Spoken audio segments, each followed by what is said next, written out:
اللہ رب العالمین والصلاة والسلام علی رسولہ الکریم اما بعد فاعوذ باللہ من الشیطان الرجیم بسم اللہ الرحمن الرحیم عن ابن عمر رضی اللہ تعالی عنہما قال فرض رسول اللہ صلی اللہ علیہ وسلم زکاة الفطر صاعا من تمر او صاعا من شعیر علی العبد والحر والذکر والانثى والصغیر والکبیر من المسلمین وامر بها ان تؤدى قبل خروج الناس الى الصلاة متفق علیہ۔ آج سے صدقہ فطر یعنی کہ فطرانے کا باب شروع ہوا ہے۔ تو زکوٰۃ دو طرح کی ہوتی ہے، ایک ہے مال کے اوپر زکوٰۃ، ایک ہے بدن کے اوپر زکوٰۃ۔ مال کی زکوٰۃ یہ ہے کہ سونا چاندی مویشی کھیتی باڑی جو ہے روپیہ پیسہ اس کے اوپر زکوٰۃ دینا، یہ مال کی زکوٰۃ ہے۔ اور بدن کی زکوٰۃ یعنی کہ جسم کی زکوٰۃ آج اس کا بیان ہوگا کہ فطرانہ یہ بدنی زکوٰۃ ہے۔ تو صدقہ فطر کے باب کے اندر حافظ ابن حجر پہلی روایت جو ہے حضرت عبداللہ بن عمر رضی اللہ تعالیٰ عنہما سے لائے ہیں۔ کہتے ہیں کہ رسول اللہ صلی اللہ علیہ وسلم نے فرض کیا زکوٰۃ فطر کو یعنی کہ فطرانے کو کھجور میں سے 1 سا یا جو میں سے 1 سا غلام پر، آزاد پر، مذکر پر، مؤنث پر، بچے پر، بڑے پر، مسلمانوں میں سے بچہ ہو، بڑا ہو، مذکر ہو، مؤنث ہو، آزاد ہو، غلام ہو۔ اور فرمایا کہ حکم دیا آپ نے اس کا صدقہ فطر کا کہ اس کو نماز کی طرف نکلنے سے پہلے ادا کر دیا جائے۔ یہ بخاری اور مسلم کی روایت ہے۔ تو اس روایت مبارکہ کے اندر جو ہے ایک چیز تو یہ ہے کہ فطرانے کے وجوب کا پتہ چلا کہ فطرانہ جو ہے وہ واجب ہے۔ مال کی زکوٰۃ کے لیے کچھ شرائط رکھی گئی تھی کہ سال گزرے، نصاب ہو تو تب زکوٰۃ فرض ہوتی ہے، لیکن یہاں پر جو ہے فطرانے کے اندر جو ہے کوئی نصاب نہیں ہے، اور چاہے آدمی غلام ہے، آزاد ہے، بچہ ہے، بڑا ہے، اس کے اوپر جو ہے یہ فطرانہ فرض ہے، واجب ہے یہ ادا کرنا۔ اور فطرانے کے اندر جو چیز ادا کی جائے گی وہ یہاں پر اس حدیث مبارکہ میں تو کھجور، خشک کھجور، جو کا ذکر ہے۔ بعض روایات کے اندر جیسا کہ بعد میں بھی آ رہی ہیں جن کے اندر گندم کا بھی ذکر ہے، منقع کا بھی ذکر ہے۔ تو یہ ان چیزوں کا ذکر ہے کہ 1 سا ادا کی جائے، لیکن کیا انہی چیزوں کی فطرانہ ادا کیا جائے گا یا اس کے علاوہ بھی کسی چیز کا فطرانہ ادا کیا جا سکتا ہے؟ تو اس روایت کے اندر بھی یہ 2 چیزیں ذکر ہیں، باقی روایات کے اندر جو 3 چیزیں اور ذکر ہیں، یعنی کہ ٹوٹل 5 چیزیں حدیث کے اندر ذکر ہیں جن کا فطرانہ دیا جائے گا۔ لیکن وہ اللہ کے نبی صلی اللہ علیہ وسلم نے اپنے اس علاقہ کے اعتبار سے قوت کا ذکر کیا تھا، تو لہذا یہ چیز راجح ہے کہ جو جس علاقے کا قوت ہو، کھانے کے لیے استعمال ہوتی ہو چیز، قوت ہو اس علاقے کا، تو وہ فطرانے کے اندر دیا جا سکتا ہے۔ چاول ہو جائے، منقع ہو جائے، یا اس طرح باقی بھی ہو جائے چیز جو ہے وہ ہو قوت، تو قوت کو جو ہے وہ دیا جا سکتا ہے فطرانے میں۔ مکئی ہو، باجرہ ہو، یعنی کہ قوت جو بطور قوت استعمال ہو رہا ہو جس علاقے میں، تو وہ چیز فطرانے کے اندر دی جا سکتی ہے۔ یعنی کہ فطرانہ صرف انہی چیزوں کے اندر خاص نہیں ہے، اس کے علاوہ بھی جس علاقے کا جو قوت ہے وہ اس کے اندر فطرانہ دیا جا سکتا ہے۔ دینا 1 سا ہے، تو 1 سا جو ہے وہ 4 مد کے اوپر مشتمل ہوتا ہے، 4 مد۔ تو 4 مد جو ہے وہ ویسے مد کہتے ہیں کہ دونوں ہاتھوں کو ملایا جائے تو اس کے بعد ایک جو چلو بنتا ہے اس کو کہتے ہیں مد، یعنی کہ یہ 4 جو ہیں ہاتھ ملا کر کوئی گلہ ڈالا جائے تو یہ 1 سا پورا بن جاتا ہے۔ وزن کے اندر جو ہے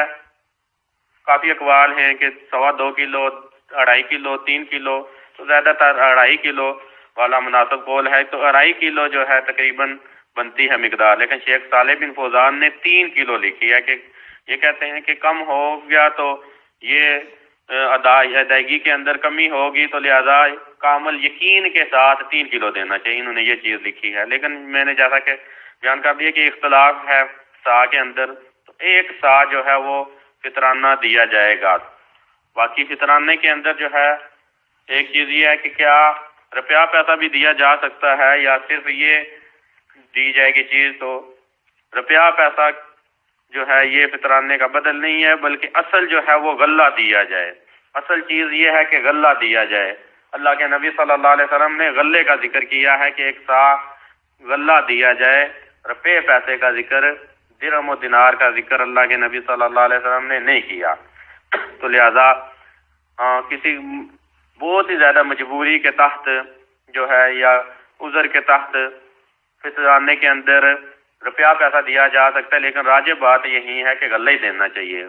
غلہ یہ چیز راجح ہے کہ غلہ دیا جائے، جیسا کہ عرب کے اندر بھی آج کل یہی چلتا ہے کہ وہ غلہ ہی دیتے ہیں،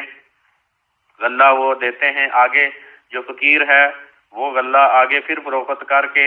اپنی دوسری حاجات پوری کر لیتا ہے، لیکن دیتے وہ غلہ ہیں حدیث کے اوپر عمل کرتے ہوئے۔ تو 1 سا غلہ دیا جائے۔ لیکن بعض اقوال کے اندر، اور جیسا کہ حضرت معاویہ بن ابی سفیان رضی اللہ تعالیٰ عنہ کی طرف بھی منقول ہے کہ اگر گندم میں سے دی جائے گی تو آدھا سا دیا جائے گا، لیکن یہ جو آدھا سا حضرت معاویہ اور باقی جو ہے کچھ ائمہ کا قول ہے یہ درست نہیں ہے۔ اس کے آگے وضاحت آ رہی ہے۔ سیدنا ابو سعید خدری رضی اللہ تعالیٰ عنہ نے اس چیز کا انکار کیا تھا کہ آدھا سا دینے کا، انہوں نے کہا تھا کہ 1 سا ہی دیں گے، آگے روایت آ رہی ہے، آج ہی پڑھیں گے۔ تو باقی یہ آزاد پر، غلام پر، بچہ ہو یا بڑا ہو، یہ سب کے اوپر، یعنی کہ جو مسلمان ہے اس کے اوپر یہ فطرانہ اللہ رب العزت نے واجب کیا ہے۔ اور اس کا وقت جو ہے وہ حدیث کے اندر بیان ہو گیا کہ وقت یہ ہے کہ نماز کی طرف نکلنے سے پہلے پہلے، نماز عید کی طرف جانے سے پہلے پہلے یہ ادا کر دیا جائے۔ باقی ایک اور حدیث لائے ہیں حافظ ابن حجر، وہ ضعیف روایت ہے جس کے اندر حکمت بیان ہوئی ہے کہ فطرانہ دینے کی۔ کہتے ہیں کہ ابن عدی اور دارقطنی کے اندر ضعیف سند ہے کہ اغنوہم عن الطواف فی ھذا اليوم، کہ تم ان غریبوں کو، یعنی کہ اللہ کے نبی صلی اللہ علیہ وسلم کی طرف جو یہ چیز منسوب ہے یہ ہے کہ امیر لوگ جو ہیں وہ غریبوں کو اپنے گھروں کے چکر لگانے سے اس دن سے بے نیاز کر دیں۔ یعنی کہ لوگ جو غریب ہیں انہوں نے لوگوں کے چکر لگانے، تو ان کو بے نیاز کر دو، ان کو غنی کر دو کہ یہ چکر نہ لگائیں تمہارے گھروں کا، بلکہ ان کو تم یہ فطرانہ دے دو۔ باقی اگلی روایت کے اندر بھی کسی فطرانے کی مقدار کے اور فطرانے کے اشیاء، یعنی کہ کن اصناف، کن چیزوں کے فطرانہ دیا جائے گا وہ ذکر ہے۔ سیدنا ابو سعید خدری رضی اللہ تعالیٰ عنہ کہتے ہیں کہ ہم نبی صلی اللہ علیہ وسلم کے زمانے میں کھانے میں سے 1 سا، تو لہٰذا یہاں پر یہ جو آ گیا سا من طعام، کھانے میں سے 1 سا، تو یہ مراد ہے کہ قوت ہونا چاہیے، یعنی کہ یہ چیزیں خاص نہیں ہیں بلکہ قوت، چاہے وہ گندم ہو، چاول ہو، تو جس علاقے کا جو قوت ہے وہ دے سکتا ہے۔ کہتے ہیں کہ 1 سا کھانے کا دیتے تھے، یا 1 سا خشک کھجور کا، یا 1 سا جو کا، یا 1 سا منقے کا۔ یہ بخاری اور مسلم کی روایت ہے۔ اور ایک روایت کے اندر ہے 1 سا پنیر کا، پنیر کہتے ہیں خشک دودھ، تو 1 سا پنیر کا، من عقیتن، پنیر کا 1 سا کہتے ہیں کہ پنیر کا دیتے تھے۔ اگلی روایت کے اگلی جو ایک اور ترک ہے اس روایت کا، سیدنا ابو سعید خدری کہتے ہیں کہ اما انا فلا ازال اخرجہ کما كنت اخرجہ فی زمان رسول اللہ صلی اللہ علیہ وسلم، کہنے لگے کہ میں جو ہوں، میں تو ہمیشہ وہی اتنی مقدار میں فطرانہ دیتا رہوں گا جتنی مقدار میں فطرانہ نبی صلی اللہ علیہ وسلم کے زمانے میں دیتا تھا۔ اصل میں یہ اس طرح تھا کہ حضرت معاویہ نے 1 سا کہا تھا کہ گندم کا دیا جائے گا، تو یہ سیدنا ابو سعید خدری نے ان کا انکار کیا۔ انہوں نے کہا جو مقدار ہم نبی کے زمانے میں دیتے تھے وہی مقدار نبی صلی اللہ علیہ وسلم کے جاننے کے بعد بھی دیں گے، 1 سا ہی دیں گے، یعنی کہ گندم کے اندر آدھا سا نہیں دیں گے بلکہ پورا ہی سا دیں گے، جو مرضی ہو قوت، لیکن مقدار وہی ہے 1 سا، وہ 1 سا کا سا ہی دیں گے، یہ سیدنا ابو سعید خدری رضی اللہ تعالیٰ عنہ نے کہا۔ اور ابو داؤد کی روایت کے اندر یہ الفاظ ہیں کہ لا اخرج عبدا الا سا، کہ میں ہمیشہ 1 سا ہی دیتا رہوں گا۔ تو لہذا یہ چیز راجح ہے کہ چاہے جو گندم ہو یا باقی کوئی اور قوت ہو، چاول ہو، کھجور ہو، یعنی کہ جو ہو، مکئی ہو، باجرہ ہو، جو بھی قوت دیا جائے گا وہ ایک سا ہی دیا جائے گا، آدھا سا نہیں دیا جائے گا، بلکہ پورا ایک سا ہی فطرانے میں دیا جائے گا۔ یہ چیز راجح ہے کہ فطرانے کے اندر ایک پورا سا دیا جائے گا، نہ کہ نصف سا۔ تو کل انشاءاللہ بیان ہوگا کہ فطرانہ دینے کی حکمت نبی صلی اللہ علیہ وسلم نے کیا بیان کی ہے۔ واستغفر اللہ، وآخر دعوانا الحمدللہ رب العالمین۔